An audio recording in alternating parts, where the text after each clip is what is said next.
Good day everyone.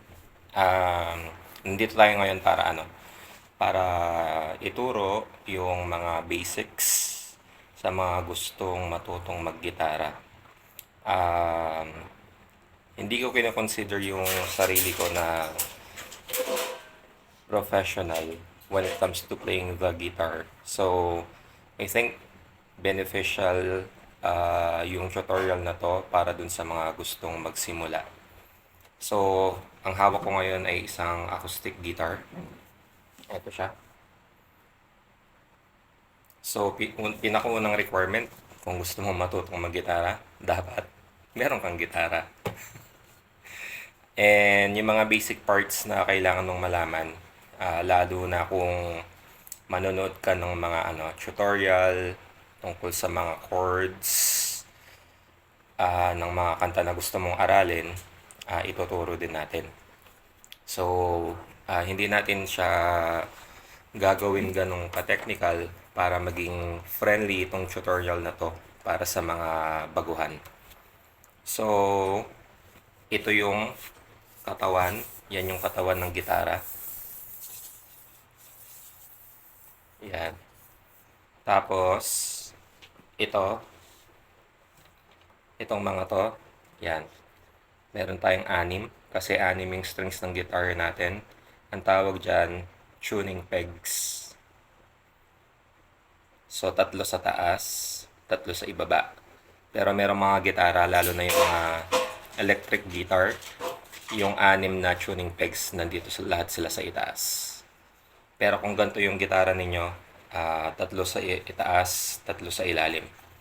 So, bali yung concept niyan, kapag magtotono ka ng gitara, yung mga tuning pegs sa taas, ang pahigpit niyan is papalayo sa katawan mo. Papalayo. So, bale, kung aanuhin mo siya, counterclockwise. Yung sa ibaba naman, yung pahigpit niya is papunta sa'yo. So, ang ibig sabihin nun, clockwise. So, kabaliktaran siya nung nasa taas. Okay? Tapos, itong mga to, yan, nakikita nyo may mga gold na mga linya dyan. So, bawat isa dyan, ito yung tinatawag nating fret.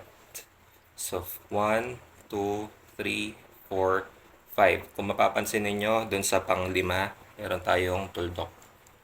Common yun sa mga gitara.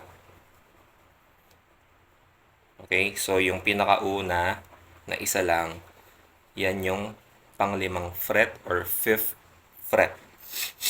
Tapos, yung ikalawa na meron tuldok na naman, so, syempre, 5, 6, 7. 7th fret. Yung susunod nun, yun yung ating 9th fret.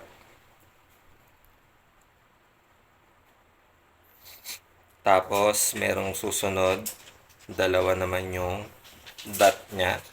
So, 9, 10, 11, 12 fret. So, most of the time, hanggang dito lang yung gagamitin ninyo. Depende dun sa kung gaano ka-technical yung aaralin ninyong kanta. So, ang susunod naman is before ka mag-attempt na i-play yung gitara mo, dapat nasa tono. So, merong mga nabibiling tuner na dito mo siya ilalagay. Itong gamit ko na gitara ngayon, meron siyang built-in tuner. However, it's not functional anymore. Ayan, ito yung tuner niya. Ito, sa taas na to. Hindi na siya umaandar. So wala tayong kung wala kang budget pambili ng guitar tuner na sinasabi ko na inilalagay dito sa taas. Pwede kang mag-download ng mga free app para meron kang free tuner. So meron akong gamit. Dinownload ko siya sa Play Store. Kasi ang telepono na gamit ko is using an Android operating system. Okay. So, ito naman yung mga kwerdas ng gitara natin. So, kapag gagamit ka ng standard tuning, itong pinakaunang bass na kwerdas, ito yung E. E string. Okay? Yung susunod, ito, yung pangalawa. Yan yung A string. Okay? Tapos, ito yung D string. Pangatlo. Ang susunod sa D string, G. Tapos yung second to the last sa ilalim, ito yung B. B string. Tapos ito yung E string. Okay? Meron kayong mga makikitang nagtutunan ng gitara, yun yung gagawin nila. Parang walang nakapindot sa mga daliri mo. Tapos yun yung sequence niya. E, A, tapos D, G, B, tapos E. Okay? And speaking of daliri, kailangan din nating malaman yung kapag kasi manonood ka ng mga guitar tutorial online, meron silang mga babanggitin tungkol sa mga daliri. So, ito yung pang-strum mo. Strum, ito yung kung paano mo siya ipi-play na ganyan. Yung ganon. So, this is the down stroke. This is the up stroke. Again, down, and then up. Meron mga ideal strumming kada kanta. Pero bilang baguhan, kung nagsisimula ka pa lang, siguro mas okay kung yung pa-strum mo is pa isa-isang pailalim or laging pailalim, pa down. Pero matututunan mo din depende dun sa induct ng kanta. Bilang aspiring musician, dapat you have a feel of the beat of the song. Yun yung parang magiging bread and butter. Okay? Tapos tuloy ko lang. So ito yung basic lang naman. Pinag-aralan din natin sa school to. Ito yung index finger. This is our ring finger. This is our mid. Ito yung ito pala pinky. So pinky, ito yung ring finger, ito yung mid, ito nga pala yung index finger. Ito yung thumb. Yung thumb most of the time ginagamit natin yan pang mute. Pag sinabing mute, ibig sabihin kahit i-strum mo siya, patay yung tunog ng kwerdas. So most of the time nakaganto to, pang mute. Okay? Ito yung pinakagamitin. Ito yung bali pang press mo sa gitara para magkaroon siya ng tunog. Okay?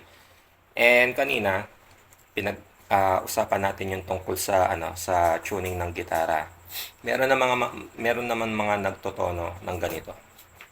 Okay? So sa 5th fret, yung pinag-usapan natin kanina, yung pinakaunang fret na may tuldok.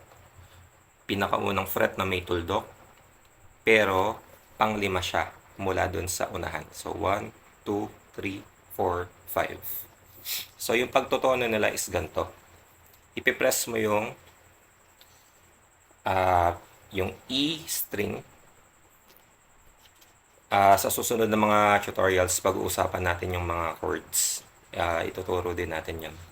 So kapag nakapindot yung E string sa 5th fret, ang tunog niyan A. So kung matatandaan nyo, yung pangalawa nating string, ito, A string yan. So katunog niya dapat na nakapindot itong 5th fret sa E string. Magkatunog dapat yan. Tapos yung kapag pinindot mo naman yung A string dun sa 5th fret pa din, ang tunog naman yan D. Okay? So kapag pinindot mo to, magiging katunog siya nung D string, yung pangatlo sa itaas. Okay? So, ganun yung konsepto niya. So, parang kung ano yung chord sa taas na nakapindot doon sa 5th fret, dapat katunog siya nung string sa ilalim. Okay?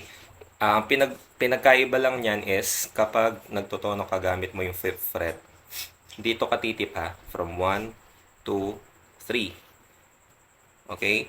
Pero pagdating dito sa G string, okay, imbes na 5th fret, sa 4th fret ka. Okay? So dito ka. Katunog niya nun yung B string, yung second to the last. Ito.